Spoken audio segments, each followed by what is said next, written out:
কিষানগঞ্জের একটি বেসরকারি নার্সিংহোমে চিকিৎসা পেতে গিয়েও ফিরিয়ে দেওয়া হল উত্তর দিনাজপুরের পরিযায়ী শ্রমিক মোহাম্মদ জুনেইদকে বলে অভিযোগ। জুনেইদের পরিবারের অভিযোগ, জুনেইদ হরিয়ানার পানিপথের একটি কার্পেট ফ্যাক্টরিতে কাজ করতেন। ২৪ জুলাই রাতে নাইট শিফটে কাজ করার সময় পুলিশ তাকে বাংলাদেশি সন্দেহে আটক করে। আধার কার্ড দেখালেও পুলিশ তা জাল বলে দাবি করে হরিয়ানার পুলিশ। এরপর থানায় নিয়ে গিয়ে ঘণ্টার পর ঘণ্টা মারধর করা হয় বলে অভিযোগ। বাঁ পায়ের হাড় ভেঙে যায়, নাক ফেটে রক্ত বের হয়। পরদিন ফ্যাক্টরির মালিক থানায় গিয়ে তাকে ছাড়িয়ে আনেন। বাড়ি ফিরে চিকিৎসায় পায়ের হাড় ভাঙার বিষয়টি নিশ্চিত হয়। অবস্থার অবনতি হলে তাঁকে কিষানগঞ্জে নিয়ে যাওয়া হয়, কিন্তু চিকিৎসাও জোটে না বলে অভিযোগ।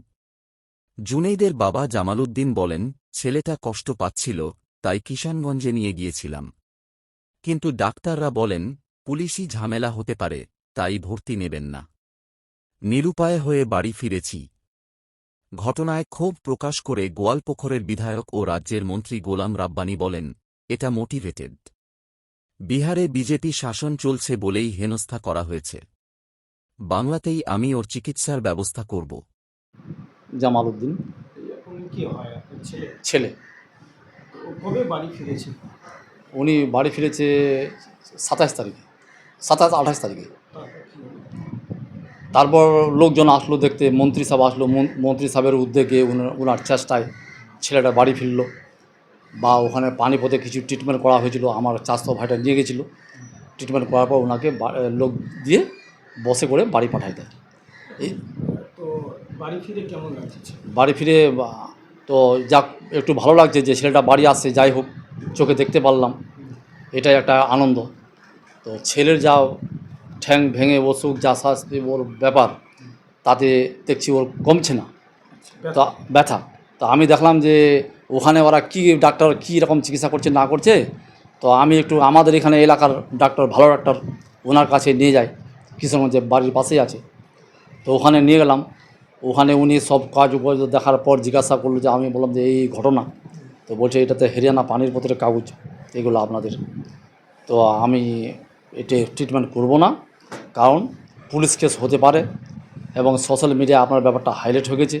তা আমি ডাক্তারি করব, নিজের পরিবার চালাবো না, ওইগুলো আমি সাক্ষীটাকে দিয়ে বেড়াবো। উনি বলছেন সাক্ষী দিতে হবে।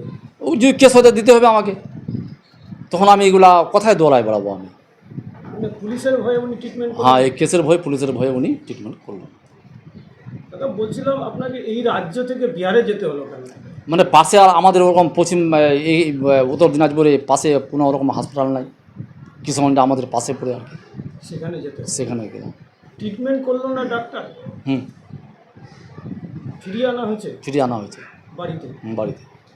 এখন কোথায় ট্রিটমেন্ট করলেন? এখন দেখি বুঝাসুঝা করে কোন কোন জায়গায় নেওয়া যায়। এই যে আপনার ডাক্তার ট্রিটমেন্ট করলো না, আপনি কি মন্ত্রী বা কোনো কাউকে জানিয়েছেন? না না, এখনও জানাইনি। জানাবেন। জানাবেন, নিশ্চয় জানাবেন।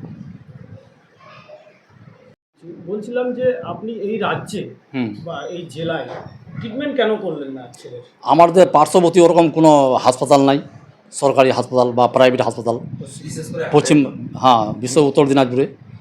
এদিকে যে রায়গঞ্জ যেতে হবে, নাহলে এদিকে শিলিগুড়ি যেতে হবে। তা পার্শ্ববর্তী আমাদের বিহার, কিশোরগঞ্জ, সেই জন্য আমি ওখানে নিয়ে গেছিলাম।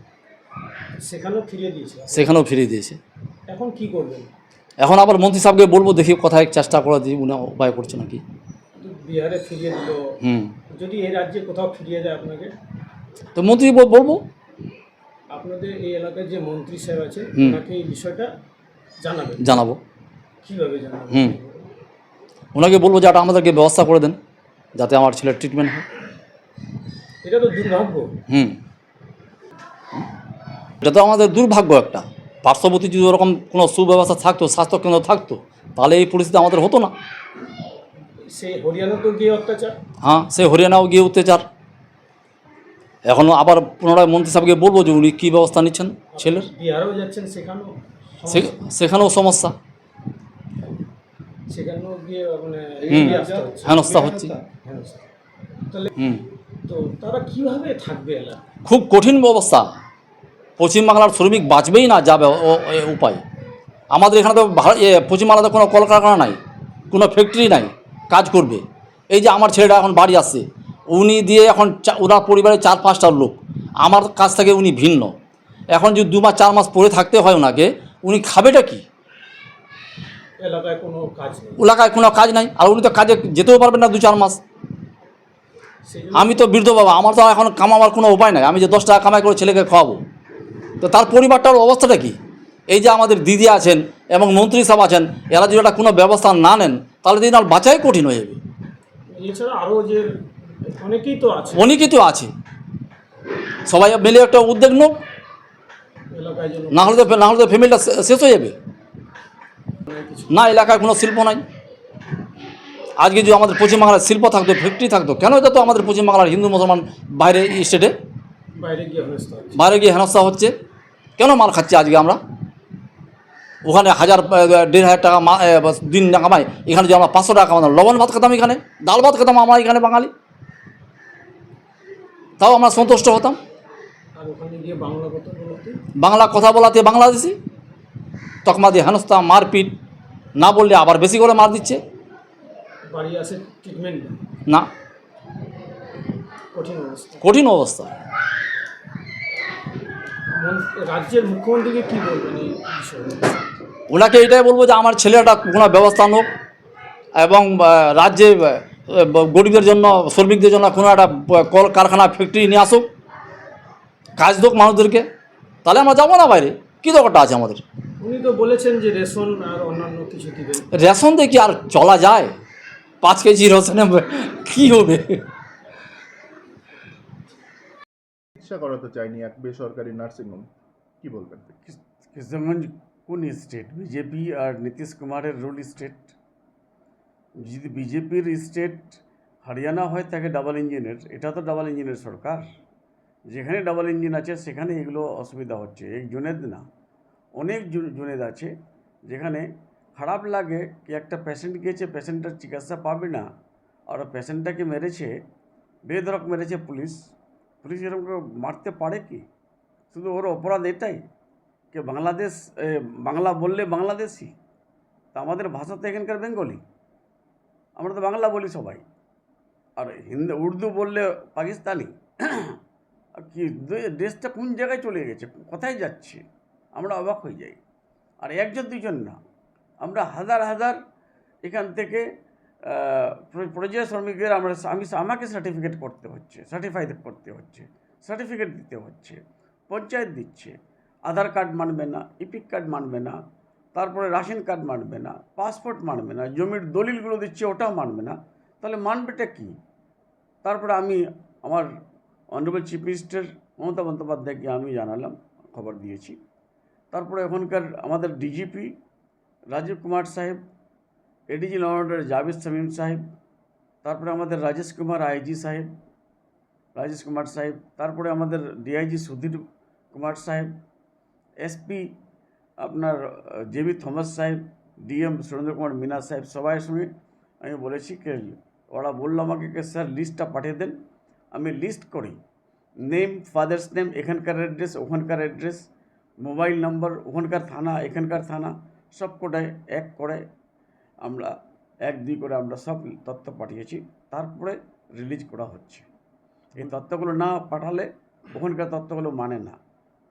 আর যে পেপারস দেখায় সব বলে জালি। ও বলে রোহিঙ্গিয়া, কেউ বলে রোহিঙ্গিয়া মুসলিম, এখানে যতগুলো আছে কার্ড দেওয়া আছে। আর তারপরে কেউ বলে বাংলাদেশি হলে তো ভাই, বাংলাদেশ একটা তো মহিলাকে, আমাদের শকুরিকে ডিপোর্ট করার, পুশব্যাক করার চেষ্টা করেছিল, একটা ওখানকার ছেলেকে পুশব্যাক করা হয়েছিল।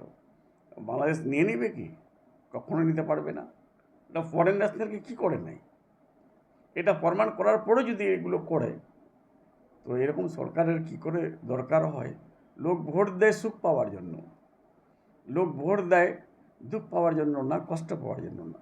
এই সরকার যবে থেকে এসেছে শুধু কষ্টই দিয়ে যাচ্ছে, দুঃখ দিয়েছে। বিজেপি সরকার সবসময় কষ্ট দেয় লোককে, দুঃখ দেয়। বলছি দাদা, বিষয়টা হচ্ছে যে হরিয়ানা থেকে সে নির্যাতিত হয়ে এলো, তারপরে আবার চিকিৎসা হলো না। আপনি কি পরিবারের সঙ্গে কথা বলে সেই নার্সিংহোমকে চিহ্নিত করবেন? পরিবারের সঙ্গে কথা বলে আসছি, আর পরিবারকে বলেছি আপনি ইসলামপুরে আসুন, ইসলামপুরে এসে যে নার্সিংহোমে আপনি চিকিৎসা করাবেন আমি করাই দেবো, কোনো অসুবিধা হবে না। বলছি, যা খরচা হবে ওটা খরচাটা আমরা গ্রহণ করব। যে নার্সিংহোম এরকম করলো, আপনি কি পরিবারের সঙ্গে কথা বলে সেই নার্সিংহোমের বিরুদ্ধে ব্যবস্থা নেওয়ার চেষ্টা বা দেখেন, ও বিহারের আছে, যখন হরিয়ানার গভর্নমেন্টের এগেনস্টে আমরা অত কিছু করার পর কোনো পুলিশ সাসপেন্ড হলো না, কোনো এসপির এগেনস্টে অ্যাকশন হলো না, তাহলে এখানে কি হবে? আর আমরা তো ডিসঅ্যাপয়েন্ট, আমরা তো মায়ুস হয়ে গেছি, আমরা তো হতাশ হয়ে গেছি কি বিহারে এরকম হবে আর হরিয়ানাতেও এরকম হবে।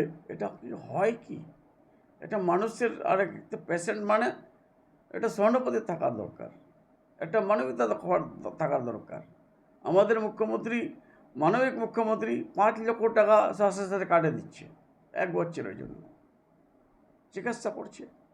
আমি ওই ছেলেটাকে কিছু অনুদান চিকিৎসার জন্য কিছু দিয়ে আসছিলাম, তো বেচারা গিয়েছিলো, আমি বললাম যত পয়সা লাগবে আমি খরচা করব, কিন্তু তুমি ভাই চিকিৎসাটা করা। তো ওরা ভুল করে চলে গেছিলো বিহার।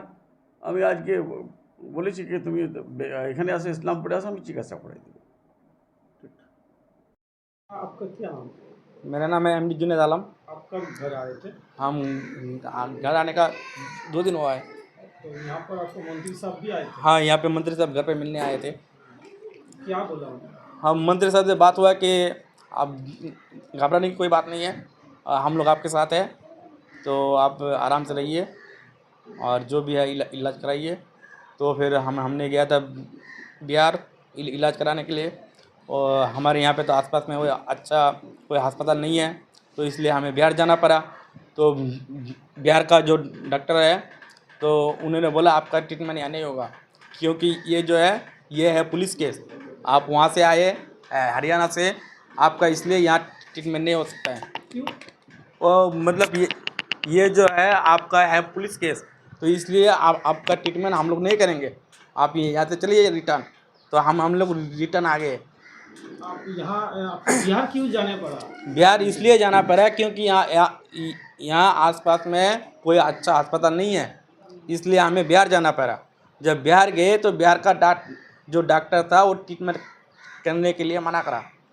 हाँ, वो उसने मना कर दिया डायरेक्ट, क्योंकि ये तुम्हारा पुलिस केस है, ये यहाँ पे आपका ट्रीटमेंट नहीं होगा, आप लोग जा सकते हैं। तो आपको कोई ट्रीटमेंट किया ही नहीं आपको? ना, यहाँ पे बिल्कुल भी ट्रीटमेंट नहीं हुआ। इस बारे में मंत्री को बोले जो आपका बिहार में ट्रीटमेंट नहीं हुआ? इस बात के लिए अभी मंत्री को बोला नहीं, मगर मंत्री से बात करेंगे। हम लोग बिहार गए थे, ट्रीटमेंट हुआ नहीं, मंत्री से बात करके देखेंगे। तो आप हाँ, वहाँ पे जाके मार खाए पुलिस के। बिहार में दिए? हाँ, बिहार में भी नहीं इलाज हुआ। बिहार में बीजेपी सरकार है इसीलिए? हाँ, ये भी हो सकता है कि वहाँ पे कोई भाजपा सरकार है, इसलिए नहीं होगा इलाज, ये भी हो सकता है। और जो वहाँ का डॉक्टर है वो भी बोला कि भाई ये पुलिस केस है, ये यहाँ आप मत कराइए इलाज। तो यहाँ पर जो ट्रीटमेंट आपका नहीं है, इस बारे में मंत्री साहब को बोले जो यहाँ ये एरिया में अच्छा हॉस्पिटल व कुछ चाहिए। हाँ, तो जब मंत्री साहब से मिलेंगे, उनसे बात करेंगे इस बारे में, क्योंकि हमारे यहाँ आसपास में अस्पताल नहीं है। फिर यहाँ से जाओ बिहार, वहाँ का डॉक्टर भी मना कर रहे हैं, तो इसके लिए तो हमें अपना यहाँ कुछ अस्पताल बनाओ, उसके लिए बोलेंगे अस्पताल के लिए मंत्री साहब को।